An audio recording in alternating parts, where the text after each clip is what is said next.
Folks, something odd just happened. Something that's hardly explainable regarding Paimon that forces us to confront one of two possibilities. Either she doesn't have a future, or her future is a terrifying one. But before we can discuss the situation, we need context, and that takes us to the astrologist Mona Magistus. You see, Mona, using hydromancy, is able to divine the fate, hidden natures, and secrets of nearly anyone she so chooses. To put it bluntly, she can show people their fate. Divination is about precisely foretelling one's written destiny. The work of the astrologer is to show people what fate has in store for them. And her hydromancy has worked on powerful non-human entities in teyvats, like when she immediately realized that before her stood the rank 6 Fatui harbinger pretending to be someone else. Hi! Sounds interesting. Mind if I join you? What ho! We meet again, vagrant of Inazuma. My retinue and I were just...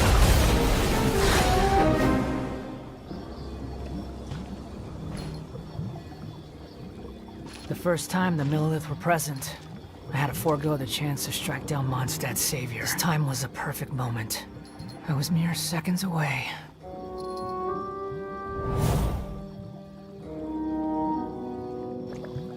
But who was that mage? She could not have known who I am. Perhaps her powers revealed to her things unseen. Now, what's interesting about hydromancy is the way it works. By Mono's own words, she uses water which reflects the stars above. You want me to explain how astrology works? I'm not sure you'd understand even if I told you, but since you ask, the method I use is called hydromancy. The art of inferring fate from the illusory reflection of the stars on the water's surface. The inverted reflection in the water is an image of the heavens from within which the truth of our world can be observed. We've long known the stars in Teyvat are important regarding people's fates. The reason everyone has a constellation is because they've been woven by the heavens, and their fate can be determined by their constellation. Do you know about constellations? Astrologers believe that the patterns of the stars map out the destiny of vision bearers.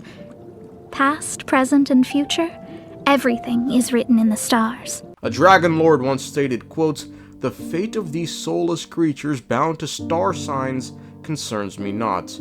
Do with them as you will." Nervalet's character story 5 states, quote, "One as great as he should have no need for a constellation to shine over him. After all, fate is merely the manner in which the present ruler of this world plays with living beings." It goes on to later state, quote, "He can see in the skies of destiny how many stars contend with one another, creating a complicated, fragile world. He did not initially care much about such, for the puppet strings glossed as divine rules would one day be burned away by the fires of judgment. So, if you have a constellation, your fate has been written, even if you're one of the special ones whose constellation is of themselves, that being the archons and the sovereigns." Quote, "Thus did he, in the end, come into his own fate. The skies had left a special, ennobled place for him, once reserved for the overseers and those who could defy the world itself, that of his own reflection." Now you notice, I didn't include the traveler. While they do have a constellation and it is of themselves,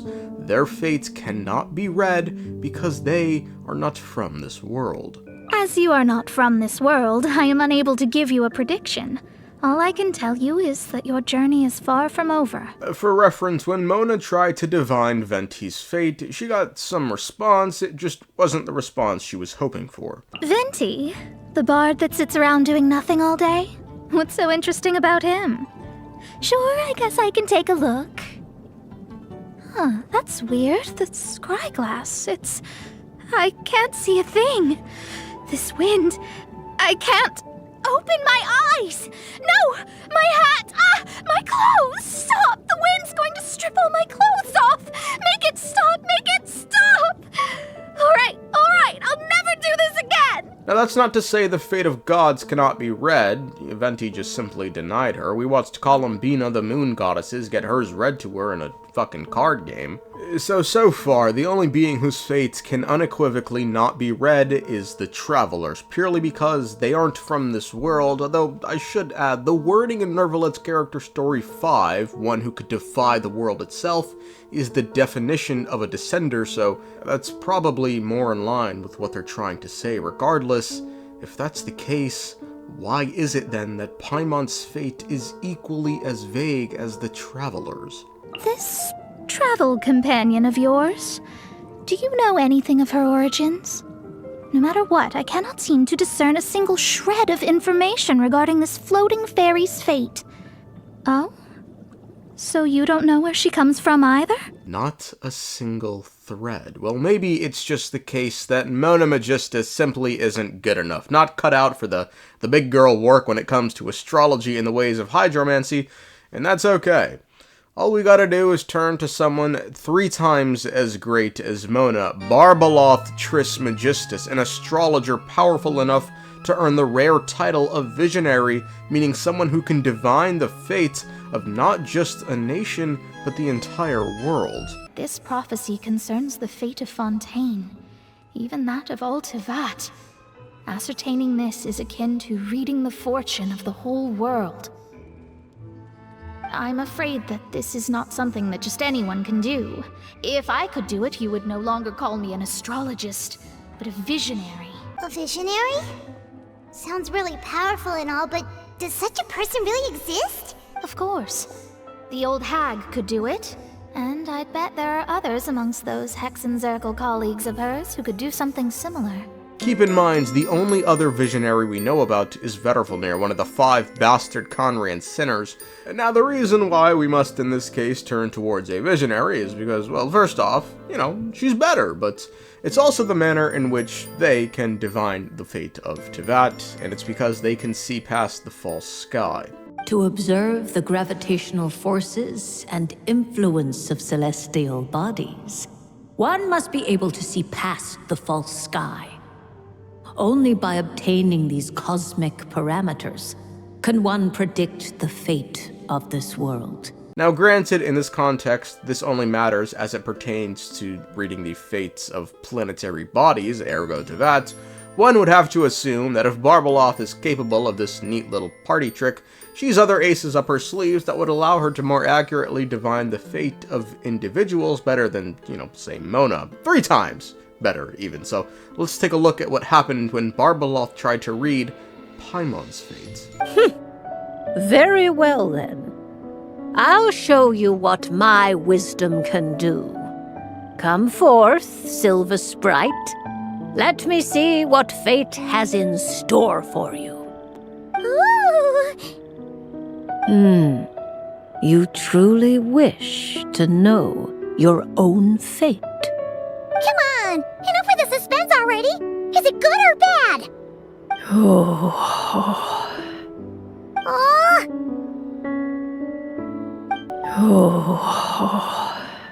It would appear she suffered from a stroke. She never answers and simply turns towards and looks at the stars, placing her tail in front of her face as if thinking intensely about something. And if nothing else, this tells us one thing about Paimon that's undeniable.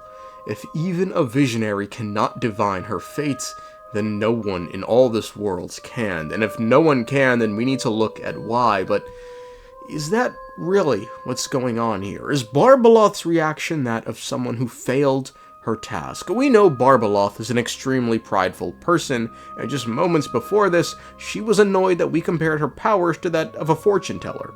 So in her mind, she was probably eager to put that accusation at rest and divine a fate so accurate, we'd be forced to praise her. If she failed to divine a fate, you'd think she'd have a more audible reaction than she gave. This grunt she lets out.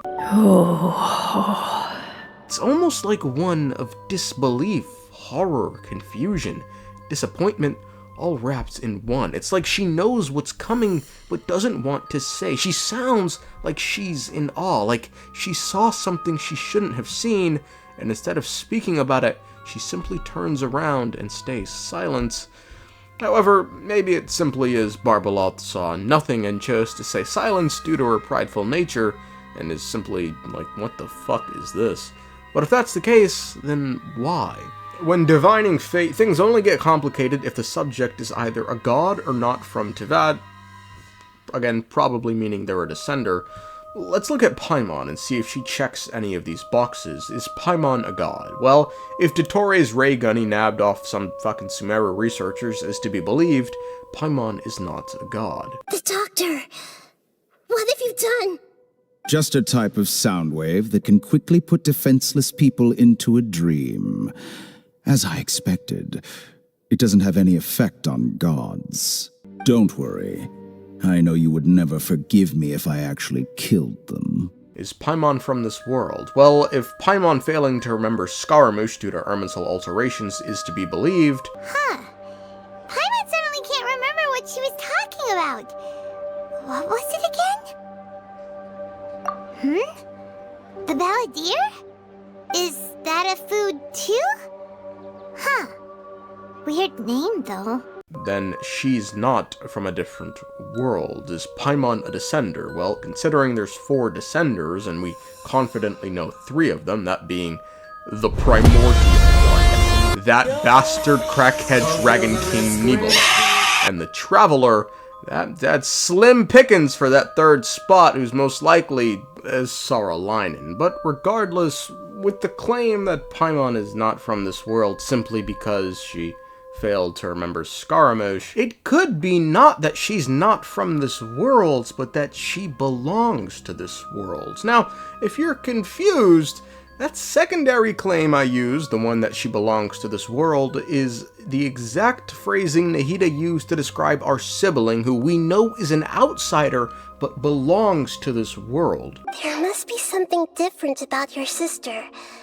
Because, as it turns out, the world has recorded information on her after all. What? There is only one possible explanation. She belongs to this world. So it could be Paimon's in the same boat, once an outsider, but now belonging to the world of Teyvat. Does that description match anyone? Someone who may have come from beyond as extraterrestrial origins, but is deeply intertwined with the machinations of this world. One who was last verifiably seen 500 years ago. Was recently We are taking up to shades, working shadows of the heavenly principles. It's unthinkable, unless she loves her new master more than her own self. No. I reject this possibility. Regardless, Barbeloth's reaction to Paimon's fate tells us Paimon is a being whose constitution is either closer to that of a descender than anyone else, so her fate can't be read, or that her fate is a terrible one. So terrible, Barbeloth would rather stay silent than speak. Either possibility suggests Paimon is stranger than we ever could have thought.